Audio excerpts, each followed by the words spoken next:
he talked about the scare that he had in November as well. And for those of you guys who don't remember, back in November, he was preaching. And while he was preaching, he went down on stage. At the time, they just said it was a medical emergency. We didn't really know what happened. But then TD Jakes came out and said that it was actually a massive heart attack.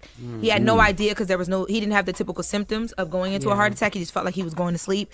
And a doctor had told him that like 5 minutes later, he would have been dead on arrival to the hospital. So it was a serious heart attack. So, you know, yeah. And he also said that he's taking some time to go out and do some more things in the community. So, okay.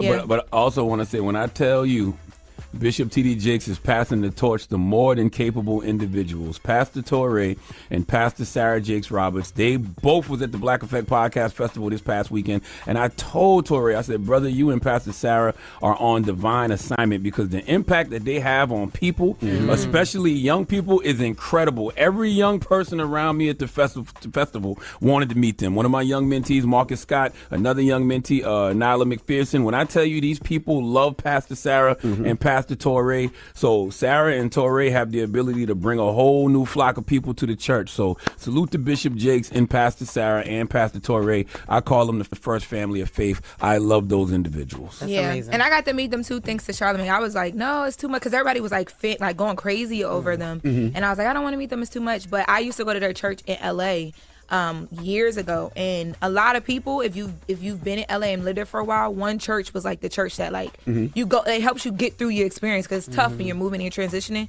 So I got to tell them that, and as I was talking, I felt myself getting a little emotional. I'm like, why am I? But they really do symbolize like a time in like your life in LA when you're trying to figure things out, and you go to their church trying to, you know, and they give you that. So people were in tears meeting Pastor Sarah this weekend For at the real. Black Effect Podcast Festival. And I know Sarah don't need me too, because she's divinely protected, but I'll flip tables for Sarah Jakes Roberts. You hear me? Amazing. Yeah. Well, we wrapping up now, so I'll come back to the next hour with the next one. Yeah.